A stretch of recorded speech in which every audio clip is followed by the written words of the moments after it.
ela oblitera a tua consciência como você a conhece. Você entra nesse lugar em que você, Deus e o universo são uma coisa só.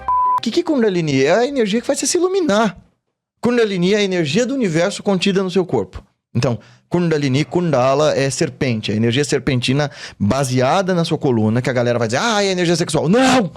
Primeiro que eu acabei de explicar pra vocês, a base da coluna, a raiz, Muladhara Chakra, não é o chakra do sexo. É o chakra da sobrevivência, do instinto, da terra, da base, da noção de si mesmo. Então, o segundo chakra, o chakra do prazer, do sexo, etc. Que essa energia seja poderosa e gere vida, né? Então, por exemplo, a energia sexual é uma energia derivada dessas energias espirituais profundas para esses modelos de explicação. Ok. Mas a Kundalini, na verdade, ela é a energia do universo que é uma energia selvagem, é uma deusa selvagem, né? Então, que está ali dormindo. Ela analogicamente, tá, gente? Não tem uma cobra dormindo na sua coluna, não. O que eu quero dizer com... Não, é uma metáfora. É uma analogia. Uma então, analogia. assim, a energia do universo inteiro está repousando na base da sua coluna. Quer dizer, a mãe do universo, a grande deusa, habita em você como habita em todos os seres. Ela habita em todos os seres fazendo as leis da natureza, né? A gravidade. E ela tá aí. E como ela tá aí em você? Como essa força de instinto de sobrevivência e de percepção de si. Ela tá ali enroscada na base da coluna, ou seja, ela é o que te dá a vida, ela te dá Shri Prana Shakti, ela é a força dos 5 ventos no corpo, né? Inspiração, expiração, digestão, excreção, circulação. Quer dizer, mas ao mesmo tempo que ela te dá a vida, ela te prende no corpo. Assim como o oxigênio, né? O mesmo ar que a gente respira, prende a gente a ideia de que eu tenho que respirar. Se você parar de respirar, você... volta, você percebe que você tá preso à necessidade de respirar. E esse mesmo ar que te dá vida te rouba dela, porque é esse oxigênio que no processo de apoptose, né, de morte celular, é o que vai matar a célula. É a mesma coisa que dá vida pra célula. Apodrece a célula e você morre. É bonito, né, esse equilíbrio de ver que essa mesma fonte faz tudo isso. Então, Kundalini é o estudo dessa energia primeva, essa energia basal, a força do universo, a grande deusa. Despertá-la é um processo enlouquecedor. Assim, não dá pra passar por isso e sair incólume. Porque a Anitta, porque esse povo falou, que despertou Kundalini, a vida mudou. Cara, você não desperta Kundalini pra virar popstar. Não dá. Se você despertar, provavelmente... Se você é Anitta e despertou a Kundalini de verdade, você não vai querer mais ser Anitta. Porque você vai descobrir que Guilherme, Anitta e eu, você e o Zubumafu e todo mundo não é nada. Tipo... O ego dilui. Não, o ego se arrebenta. Dissolve. Porque existem práticas de despertar dessa energia que são mais sutis. A Kriya Yoga é uma delas, mas as práticas de Kundalini que são intensas... Raízes. As pessoas enlouquecem, cara. Tipo, porque você cria uma disrupção na noção de quem eu sou. Você... Sabe aquele rolê meio Lovecraftiano que você vê o universo, você olha pro abismo, ele olha de volta e você buga. Se você não tem a instrução de um mestre, você pira. Olha, vou te contar a minha experiência... Na Kriya Yoga eu já estava acostumado a perder a consciência do corpo, aí os olhos não piscam, a respiração quase para, isso tudo rola comigo. Tava acostumado com isso. Aí eu comecei a fazer as práticas tântricas com meu outro guru, que é o meu mestre lá do Nepal, quem for com a gente pra Índia, assim... Eu aprendi essas coisas do Tantra com esse mestre, que é um grande professor, tem ele na internet, né? Staneshwar Timalsina. Ele me ensinou as práticas lá dele e tal, que eram práticas pra Deus. Nossa, que legal... E eu fui fazer isso dentro de um templo, que são lugares onde essa força é instalada na Índia. Então a gente tava lá no sul. E eu tava, cara, como em várias das minhas experiências espirituais, que eu falei pra você que eu fui fazer pra provar que não funciona. Eu tava de mau humor, sentei lá e falei assim, vou fazer e tal, porque tem que fazer, que saco e tal. Confesso, assim, eu tava num dia que tá, beleza, vamos lá. E comecei a fazer como ele ensinou. Cara, a experiência foi essa, assim. Acho que é a primeira vez que estou contando isso num podcast. Que ótimo. Que honra. No espaço entre os espaços, eu parecia que eu via. Tá bem, eu já vi coisas, eu tô acostumado a ver coisas, mas eu não tava vendo com os olhos. Eu via 2 mulheres conversando. E eu falei, que estranho, né? Eu via sem ver. E elas eram tão íntimas e tão familiares que eu achei que elas eram minha mãe e minha tia. Mas era meu cérebro tentando dar conta daquilo. Tipo, dessa realidade profunda do indizível, de seres que a gente nem sabe o que são. E, de novo, eu tô acostumado a ver coisas. E eu não falo disso porque eu acho que essas experiências, ficar falando de visões e tal, não muda o comportamento de ninguém. A gente fica muito atrás de fenômeno e não atrás da transformação real. Mas tô contando agora pra dizer assim, Kundalini é assim. Então, já tinha sentido a energia subir, já tinha entrado em Samadhi, beleza. Mas essa vez... e aconteceram outras vezes mais intensas depois, mas essa foi a primeira vez que na prática tântrica, ou seja, nas práticas que inventaram como controlar e domar a Kundalini, eu senti essa parada. Tava lá fazendo, aí eu via essas duas mulheres falando, e elas começaram a falar assim: o grande rahasya, o grande segredo é... blé, blé. Aí eu, quê? Aí, sabe quando a palavra... parecia que alguém tava censurando o papo delas pra mim. O grande segredo é... blé, blé. Aí eu, tipo... pi. Aí eu... Uma parte da minha consciência pensava assim: continua a prática, sossega teu facho aí, que se você entrar nessa pira, você vai enlouquecer. Eu continuei na prática. Mas a outra pensava assim: foda-se, eu quero saber qual é o grande segredo. E eu, fala pra mim! Aí o grande segredo é... blé, blé. Aí eu... Aí eu pensei, meu Deus do céu, eu tava muito lúcido, mas o meu corpo tava apavorado. Começou... Meus sentidos se alteraram completamente. Cara, eu não tava usando nada. Eu já entro nessas coisas... O Jung falava isso, né? Eu já não dou conta de mim sozinho. Com droga, imagina. Né? Não. Eu tava normal, assim... Eu não tinha nem tomado café, que café na Índia é uma bosta. É ruim mesmo. Não é? É ruim. Então eu tava lá fazendo minha prática, comecei a suar frio, e tava um puta calor, comecei a ter calafrio. O ouvido começou a abafar, assim, comecei a girar tudo, e começou a ver uma sensação de pânico. Eu já tinha tido isso em outras práticas, eu falei, beleza, você controla aí, faz tua prática. Cara, começou a ver uma sensação estranhíssima. E o problema é que tinha gente em volta de mim, né? Uma amiga começou a ficar apavorada, falou, fica calmo. Eu falei, deixa eu ligar pro Acharya. Aí eu liguei pra ele, falei, cara, você que me ensinou essas paradas aí... A sensação que eu tinha era assim... Em frente a mim tinha uma coisa... A realidade começou a se atunelar, assim... E se fechar num ponto escuro. E a sensação é... Se eu for ali, eu vou acabar. Quem tava em volta... Minha amiga falou que eu tava imóvel. Eu saí, sentei embaixo de uma árvore. Eu comecei a fazer o que a Acharya mandou. Eu comecei a me tremer inteiro, assim... Eu tava imóvel o corpo, mas... Assim, a sensação que eu tava imóvel... Todo mundo falava que eu tava tremendo. Eu não tinha controle nenhum sobre isso. E a sensação é... Eu vou acabar. O Guilherme vai deixar de ser. Mas eu já tinha tido sensação de deixar essa consciência apagar e tal, e voltar. Mas foi muito diferente, foi apavorante, cara. Foi assim, tipo... Se eu passar daqui, não tem volta. Aí eu falo que a minha amiga broxou meu samadhi, né? Que ela ficou, tá tudo bem. Eu fiquei tão com medo. Como as pessoas em volta estavam assustadas, eu fiz força pra voltar. Cara, eu passei o resto do dia tremendo, dos pés à cabeça. Eu só fui consumar essa experiência quando eu voltei da Índia... Em maio, no ano passado, e aí eu fui fazer uma experiência que eu fiquei 9 horas fazendo meditação, e aí sim, eu atravessei, e pumba, o Guilherme acabou e tal. E quando eu fui falar com a Acharya sobre isso, depois que passou e tal, ele deu risada na minha cara e falou assim, after all, this is a very soothing Kundalini Awakening experience. Então ele falou assim, isso aí, ó, depois, no fim das contas, isso aí é uma experiência muito sutil de despertar da Kundalini. Sutil. Porra, mano, eu quase acabei, eu virei do avesso. E ele falou assim, isso aí tá de boa, viu? Isso aí é o jardim da infância de experiência com Kundalini. E aí vem esse povo se trimilicando no orgasmo Wi-Fi, dizer que isso é Kundalini. Não é.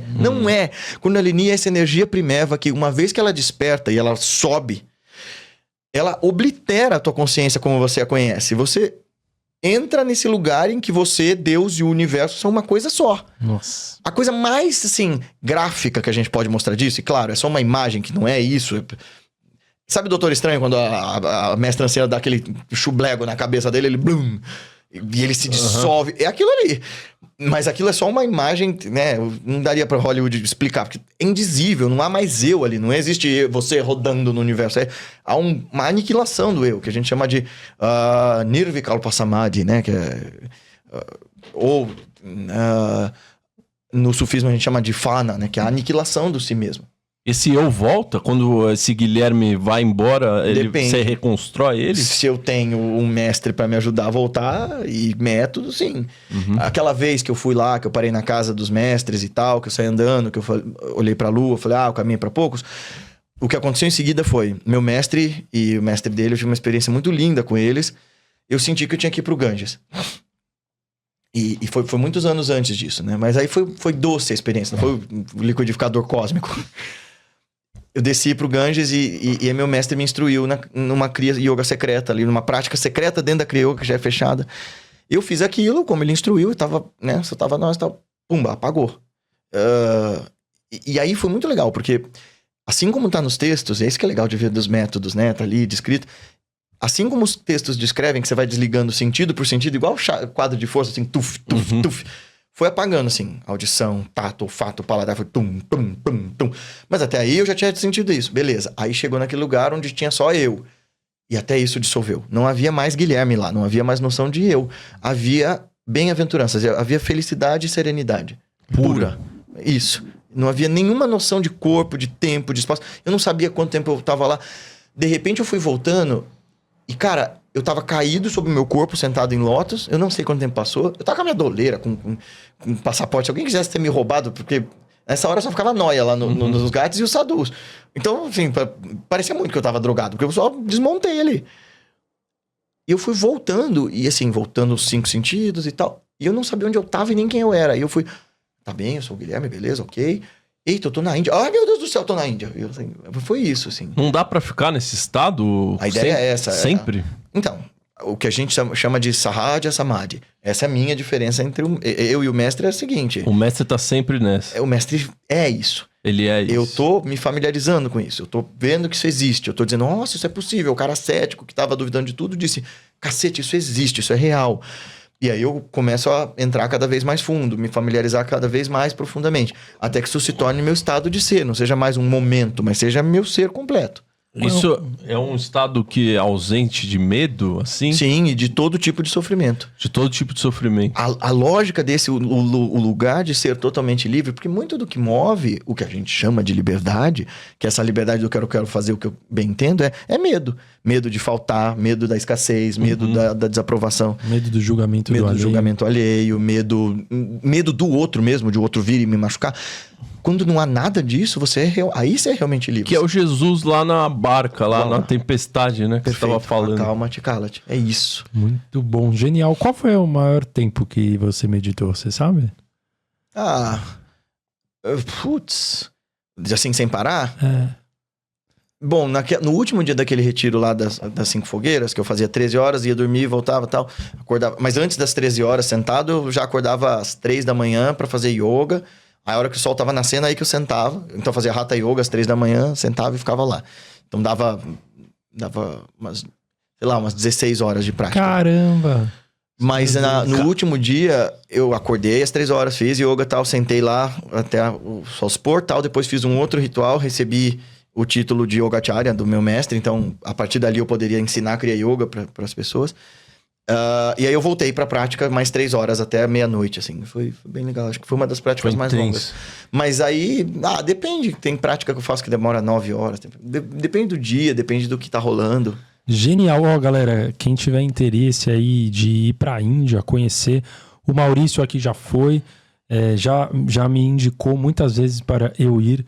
Nós vamos juntos. Com certeza tá na minha lista aí. A gente tá planejando aí uma viagem do Lean pra Índia.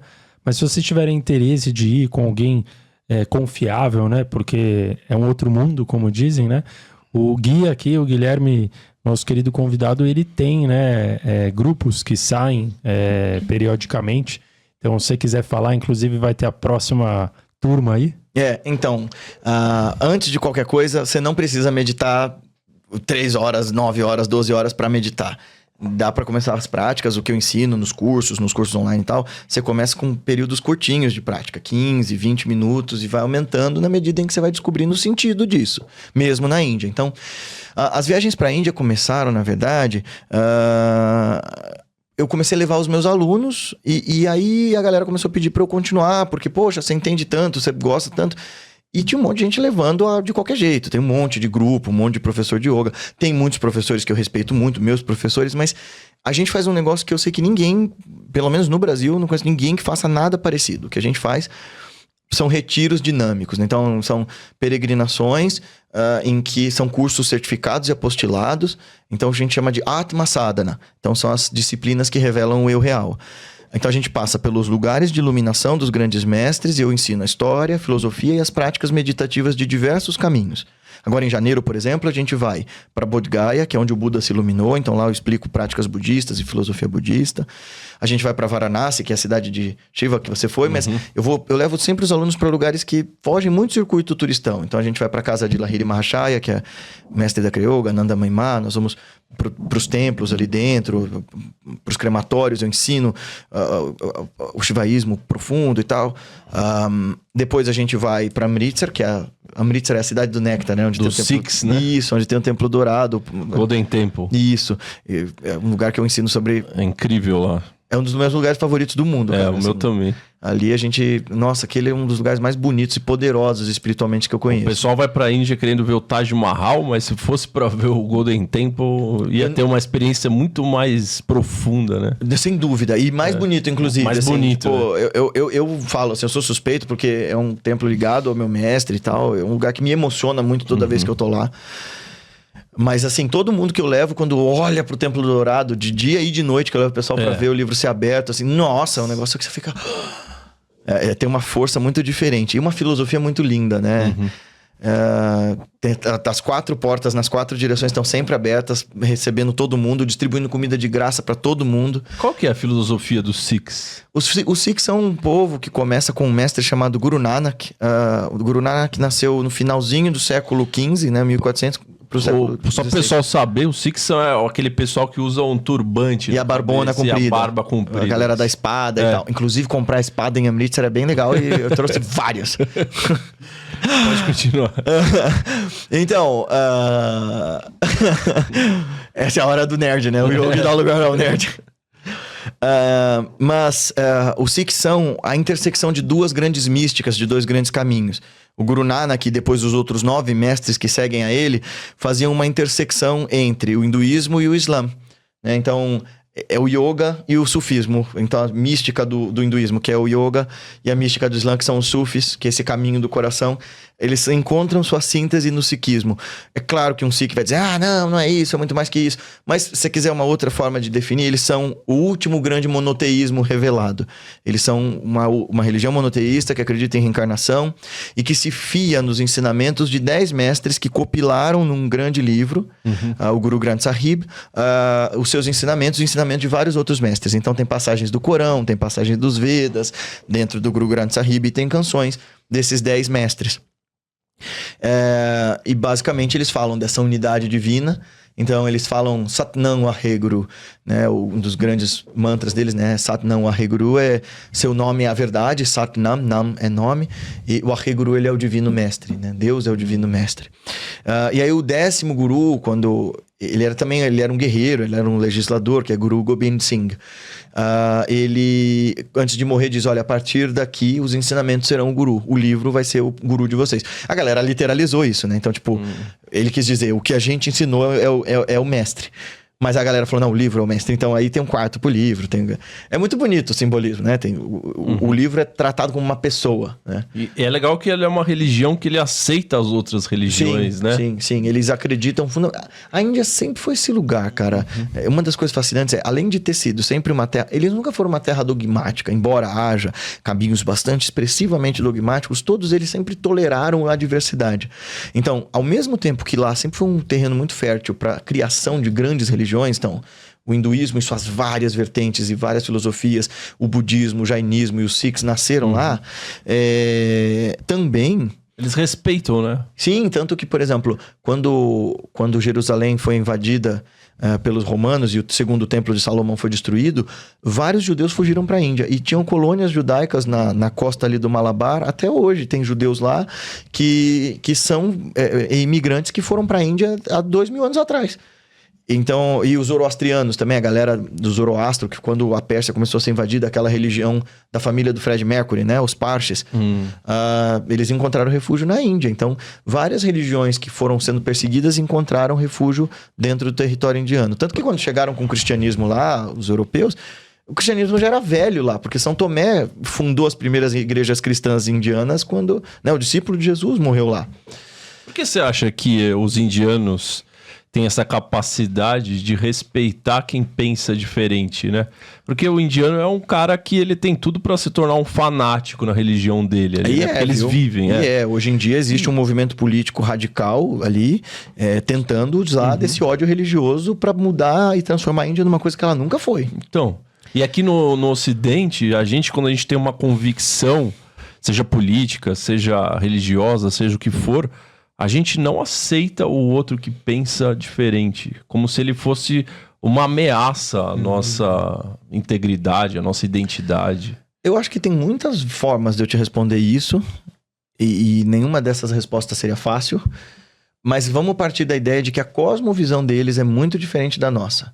Por exemplo, a gente pauta nossa noção de mundo muito na ideia de indivíduo. E para eles, todas as tradições dármicas acreditam que indivíduo é uma ficção. É o coletivo. É mais que isso, né? Existe um espaço para individualidade, mas nós todos somos essa grande tapeçaria do universo entretecida entre vários fios, né? Tudo, ou como o budismo diria, nós somos interdependentes. Nós dependemos fundamentalmente uns dos outros. Ninguém existe sozinho.